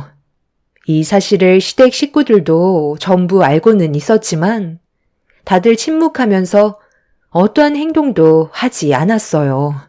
보통은 자기 자식이 문제를 일으켰다면 직접 사과를 해야 되는 게 상식적으로 맞는 건데 단 한마디도 하지 않는 시댁 식구들의 모습에 실망을 크게 하신 부모님께선 화가 많이 올라오셨는지 결국 참지 못하시고 시댁의 문을 두드리셨습니다. 저희 부모님께서 현관문을 두드리자 그제서야 시모가 문을 열어주셨어요. 시댁 식구들은 어느 정도 예상하고 있었는지 거실에 모여 앉아 있었죠. 사돈께서 여기까지 어쩐 일이세요? 저희한테 무슨 할 말이라도 있으신가 봐요? 저희는 딱히 할 말이 없는 것 같은데 불편한 분위기는 별로 안 좋아해서요. 다 알고 계시면서 모른 척 하실 건가요? 권서방이 지금 제 딸을 놔두고 다른 여자와 바람이 났는데 왜 아무 말도 하지 않고 있는 거죠? 사돈께서도 권서방이 잘못했다는 걸 알고 계시잖아요. 저한테 직접 찾아와서 용서를 구해야 되는 게 맞는 거 아닌가요? 이런 식으로 침묵한다고 좋아지는 것도 아니잖아요. 제 아들이 뭘 잘못했다는 거죠? 한창 혈기왕성한 나이에 회포 좀 풀겠다는 건데 그 정도는 그냥 눈 감아줄 수 있는 거잖아요. 저도 그렇잖아도 물어봤는데 며느리를 진심으로 사랑하고 있긴 하지만 매번 요구할 수 없으니 다른 여자에게 좀 풀었던 것뿐인데 그게 걸렸다고 하더라고요. 그래서 제가 그랬죠. 남자면 누구나 그럴 수 있으니 굳이 사돈집에 가서 무릎 꿇고 용서를 구할 필요는 없다고 했어요. 저는 제 아들이 오히려 잘하고 있는 것 같은데요. 그만큼 며느리한테 배려를 해주고 있는 거잖아요. 그래서 12시가 넘어가기 전에 항상 집에 들어가고 사고도 안 치는데 이렇게까지 서로 얼굴을 붉혀야 되겠어요? 제 아들이 노름을 해서 돈을 말아먹은 것도 아니고 이 여자 저 여자 만나서 아이를 가지게 한 것도 아닌데 이 정도는 그냥 웃어 넘길 수 있을 정도라고요.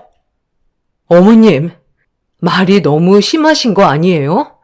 그런 식으로 살아갈 거면 뭐하러 결혼을 했고 많은 사람들 앞에서 서약을 한 건데요. 저 사람처럼 행동할 거면 법적으로 부부가 무슨 필요가 있겠어요. 노름 안 하고 바람 피운 여자가 임신만 안 하면 그걸로 끝인 거예요? 법적으로 전혀 문제가 없어 보이냐고요. 저는 절대로 그냥 넘어가지 않을 거예요. 사과를 받을 수 있을 거라곤 전혀 기대하진 않았지만 이런 식으로 나오실 거라곤 상상조차 못했네요. 법적으로 처리하면 되는 거죠? 내 동생이 다른 여자를 만났어도 가정에 충실했으면 된 거 아니에요? 그러는 재수 씨는 뭐가 그렇게 잘나서 내 동생한테 큰소리 치는 건데요? 아이도 가질 수 없는 몸이라고 들었는데 이런 거 저희 집안에서 감수하고 받아들여 줬으면 재수 씨도 일을 크게 만들지 말고 안에서 해결을 했어야죠. 그러고 보니 너 아예 임신을 할 수 없는 몸이라고 하지 않았니? 그럼 나는 아예 손주도 안아볼 수 없는 거잖아. 오히려 고개를 숙이고 다녀야 할 건 넌데 내 아들이 잠깐 다른 여자와 즐겼다고 사돈들까지 불러서 우리 집에 찾아와 난리를 쳐? 하자가 있는 몸인데도 며느리로 받아들여줬으면 감사하게 생각해야지.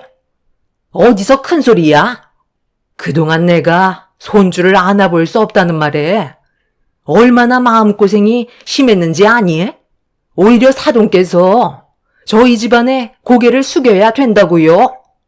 고칠 수 없는 하자인 불량품을 넘겨주셨으면서 지금 어디서 큰 소리야? 더 이상 태아할 가치도 없어 보이니까 당장 나가세요. 저는 선천적으로 아이를 가질 수 없는 몸이었어요.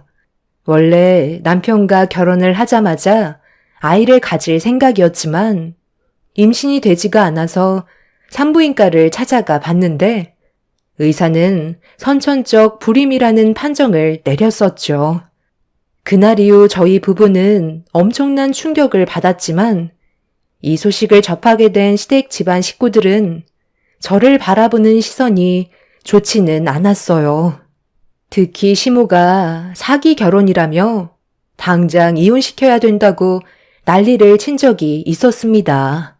저도 정말 마음이 아팠고 앞으로 저를 닮은 아이를 가질 수 없다는 게 너무 슬펐었는데 이런 제 마음을 알아주시는 것보다 시모는 저에게 지속적으로 상처를 주셨었죠. 그런데도 저는 오히려 시모에게 더 잘하려고 노력했었고 며느리로서 최선을 다하며 살아왔었어요. 그런데 남편은 이런 아픔이 있는 저에게 더 큰 상처를 주었고, 더 이상 함께할 수 없다는 걸 알게 됐을 때 믿었던 사람에 대한 배신은 모든 걸 무너뜨리게 만들었어요. 결국 남편과 저는 이혼을 하게 되었고, 법적으로 저희가 받았던 상처에 대한 위자료를 받아낼 수 있었습니다. 그리고 남편과 만났던 상간녀에게도 소송을 걸어 위자료를 받아내었죠. 남편과의 짧은 결혼 생활은 제 인생의 기억에서 지워버리고 싶은 날들이었어요. 그렇게 이혼을 하게 된 지 어느새 2년의 시간이 흘렀고 열심히 살아가고 있는데 또다시 제 눈앞에 전 시댁 식구들이 나타나게 될 줄 꿈에도 몰랐었죠. 친구가 뷔페 식당을 오픈한 지 얼마 되지 않아 손님이 너무 많아 일손이 부족하다는 말에 도와주려고 찾아갔었는데 하필 그곳에서 시댁 식구들을 만나게 되었고 저와 얼굴을 마주쳤지만 모른 척하고 주방으로 들어가 일을 하고 있는데 저를 불러달라는 시모의 말에 어쩔 수 없이 시댁 식구들과 2년 만에 다시 얼굴을 마주보며 대화를 이어나가게 되었습니다. 전 남편의 품에는 남자아이가 안겨 있었어요. 시모는 첫 아들 손주라면서 아이를 건네받아 저에게 보란듯이 자랑을 하셨습니다. 별로 대화하고 싶지 않아 바쁘니까 용건만 간단하게 해달라고 했는데 시모는 과거에 법적으로 피해본 부분들에 대해 화가 나셨는지 막말을 뱉으셨어요. 네가 앞으로 잘 살아갈 수 있을 것 같니? 법적으로는 네가 이겼겠지만 앞으로 평생 너는 남자 하나 만나지 못하고 늙어 세상 떠날 거다. 애도 못 낳는 게 주방에서 등신짓만 하고 있으니 남자가 고이겠어. 우리 손주 봐봐라. 너랑 이혼하자마자 집안의 경사가 끊이지 않는다. 내 아들과 아주 똑 닮은 게 앞으로 엄청 큰 인물이 될 거다. 애를 가질 수도 없는 너는 얼마나 부럽겠니? 오늘 이 시간 이후로 2번 다시 만날 일은 없었으면 좋겠다. 그건 제가 할 말인 것 같은데요. 제 친구 식당에 2번 다시 안 오셨으면 좋겠어요. 그리고 당신이 어떻게 살던 그건 이제 저랑 상관없어요. 지금 현재 저도 엄청 잘 살고 있고 천치들 득실되는 당신 집안보다 100배 1000배 웃으면서 행복하게 살고 있으니까 앞으로 제 앞에 다시는 나타나지 않았으면 좋겠네요. 어머님, 식사 다 하셨어요?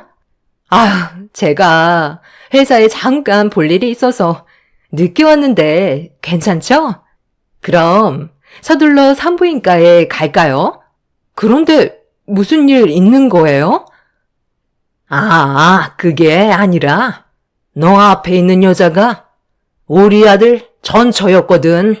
지나가는 길에 잠깐 마주쳐서 한 소리 하고 있었는데 아직까지 정신을 못 차렸지 뭐야. 에이, 신경 쓰지 마세요. 원래 사람은 쉽게 변하지 않잖아요. 대신 어머님은 더 좋은 며느리 만나셨잖아요. 그러니까 그냥 무시하시고 저랑 서둘러서 산부인과에 가요. 그러고 보니 오늘 아들인지 딸인지 알 수 있다고 하지 않았어? 내 큰아들이 딸만 셋이라 이왕 우리 작은 며느리는 둘째도 아들이면 좋겠는데. 그쪽이 새 며느리였구나. 당신도 참 인생이 안타깝다. 어떻게 여자를 골라도 저런 여자를 골라서 인생을 말아먹니?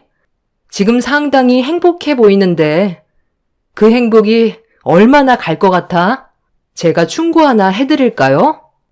뛰는 놈 위에 나는 놈이 있다고. 품에 안겨있는 아이가 누구씨인지부터 확인해 보셔야 할 것 같은데요? 너 지금 우리 집안 무너뜨리려고 작정했어? 어디서 지금 쓸데없는 말을 입 밖으로 내뱉는 거야? 엄마, 이제 그만 가요. 괜히 귀만 더럽혀졌네. 왜? 나는 그냥 들었던 내용에 대해 전달해 준 것뿐인데. 아까 식당에 올라오기 전에 1층 화장실에 잠깐 들렸었거든. 그런데 화장실에서 어떤 여자가 통화를 하고 있더라고. 그런데 상당히 심각해 보이는 거야. 시간이 지날수록 아이가 아빠 얼굴을 닮지 않은 것 같다면서 불안해하길래 당신처럼 사고친 여자인가 보다 생각했었지. 그렇게 화장실에서 볼일을 보고 손을 씻고 있는데 임신한 여자가 볼일을 보고 나오더라고. 그러면서 뭐라고 그러는 줄 알아? 뱃속에 있는 아이도 남편의 아이가 아닌 것 같다며 불안해하면서 화장실을 나가는데 그 한심한 여자가 당신과 결혼했을 거라곤 상상도 하지 못했네. 어머, 저기요. 어디서 이상한 말을 듣고 저한테 뒤집어 씌우는 거예요? 여보, 그만 나가자. 저 여자 정말 완전 정신 나간 여자였잖아. 저런 말은 아이한테도 안 좋다고. 잠깐만. 내가 저 사람에 대해 확실하게 알고 있는 건 거짓말을 할 사람이 아니라는 건데, 정말 화장실에서 그런 말을 들었단 말이야? 이 사람이 확실하냐고? 확실한지 아닌지 그건 당신이 알아봐야 되겠지. 얜 누구실까? 당신이 친아빠라면 다행이겠지만 만약에 당신 아이가 아니라면 그땐 어떻게 할래? 제 말 한마디에 시댁 집안은 즉각 난장판이 되었고 시모는 아이의 얼굴과 전 남편의 얼굴을 번갈아 가면서 확인하고 있었어요. 한참을 뚫어지게 쳐다보던 시모는 닮지 않은 것 같다면서 비틀거리기 시작하셨죠. 볼일이 끝난 저는 뒤돌아 식당 안으로 들어가려 하는데 전 남편이랑 결혼한 여자가 갑자기 제 머리채를 잡으면서 어디서 거짓말이냐고 앞뒤로 흔들어댔고 한바탕 소동이 일어나자 친구가 나와서 저를 도와 그 여자를 떨어뜨려 놓았어요. 머리털이 한 움큼 빠져버린 저는 마음 같아선 그 여자의 뺨에 손을 올리고 싶었지만 임신한 몸이라 전 남편의 뺨에 손을 올려 붙였습니다. 그리고 끝까지 안 하려 했던 말을 결국 꺼내고 말았죠. 내가 그냥 좋게 넘어가려고 하니까 저 여자 정말 안 되겠네. 당신은 나랑 이혼하고 만난 여자가 고작 저런 여자야? 뱃속에 있는 아이도 당신 아이인지 모르는 상황이고 태어난 아이도 자기 친아들인 줄 알고 지금까지 정성껏 돌봐주며 키웠었겠지. 그런데 저 여자 아까 화장실에서 나가고 누구랑 통화했는지 알아? 어떤 남자랑 약속을 잡는 것 같더라. 임신한 몸인데도 다른 남자와 만날 생각을 가진다는 게 상식적으로 이해가 되니? 예전에 당신이 했던 짓이랑 똑같이 하고 있더라고. 정말 한심해 보였는데 그게 당신 마누라였다는 걸 알게 된 순간 사람은 뿌린 대로 거둔다고 결국 똑같은 사람을 만나게 된 거야. 아직까지 정신 못 차리고 당신도 다른 여자 만나면서 다니고 있니? 그쪽이 아직 뭘 모르나 본데 내가 왜 이혼을 했는지 알아요? 저 사람이 나 말고 다른 여자를 밥 먹듯이 만나고 있었거든. 그쪽이 임신을 했으니 아마 내 생각엔 다른 여자를 엄청 만나고 다녔겠지. 저 사람은 절대로 자기 성격을 고칠 수 있는 놈이 아니거든. 아마 이미 수많은 여자들 중에 다른 씨가 태어났을 수도 있는 거고 아니면 그쪽처럼 임신을 했을 수도 있겠네. 둘이서 아주 끼리끼리 잘 만났는데 오래오래 행복하게들 살아봐. 뭐라고? 이 사람은 나 말곤 다른 여자는 눈에도 안 들어온다고 했었는데? 당신 지금까지 나한테 거짓말을 했던 거야? 그럼 어제 야근한다고 했을 때 그때도 다른 여자를 만나고 있었던 거네? 왜 대답을 못하는데? 빨리 말해보라고. 결혼 생활 동안 나 말고 다른 여자를 만난 적이 있었던 거야? 네가 뭔데 나한테 지금 큰 소리를 치는 거야? 태어난 아이도 누구 아이인지 모르고 뱃속에 있는 아이도 내 아이가 아니라면 너야말로 나 말고 그동안 다른 남자를 만나고 있었던 거 아니야? 나보다 네가 더 쓰레기 같은데? 유전자 검사해봐서 내 친아들이 아니면 당장 소송 걸 테니까 각오하는 게 좋을 거야. 시모는 넋이 나간 얼굴로 전 남편 품에 안겨있는 아이를 뚫어지게 쳐다보고 있었어요. 친구는 더 이상의 소란을 피우면 경찰에 신고하겠다고 전 시댁 식구들을 전부 건물 밖으로 내쫓았습니다. 그렇게 한바탕 소란이 끝나고 나중에 들려온 소식은 충격적이게도 그 여자의 아이가 전 남편의 아이가 아니라는 사실이었고 뱃속에 있는 아이는 태어나 봐야 알 수 있는 사실이었죠. 그런데 여기서 끝이 난 게 아니었어요. 몇 명의 여자가 전 남편을 만나 임신을 했는지 집에까지 쳐들어가서 한바탕 난리를 친 것 같아 보였습니다. 순식간에 집안 전체가 쑥대밭이 되어 버렸고 전시모는 감당할 수 없는 충격에 결국 혈압이 올라 뇌출혈이 진행이 되었고 병원에서 치료를 받고 있는 중이라는 소식을 접할 수 있었습니다. 생각 없이 행동한 남편이 만들어낸 결과였고 임신한 여자들을 상대로 수습을 하려고 노력을 하고는 있지만 아마 쉽게 해결을 할 수는 없겠죠. 결국 그 사람은 자신의 생각 없는 행동을 뒤늦게 후회하면서 땅을 치고 있습니다. 전시모는 뇌출혈로 언제 깨어날지 모르는 상태이고 임신한 여자들은 남편을 상대로 소송까지 걸었죠. 전치들만 득실되는 집안에서 하루빨리 빠져나온 게 정말 다행인 것 같아요. 만약 지금까지 참으면서 그 사람과 결혼 생활을 유지했다면 아마저도 제정신으로 살아가지는 못했을 것 같습니다.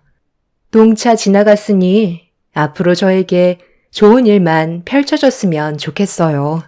제 사연을 들어주신 여러분들께서도 언제나 행복만 가득하시길 바랍니다. 감사합니다.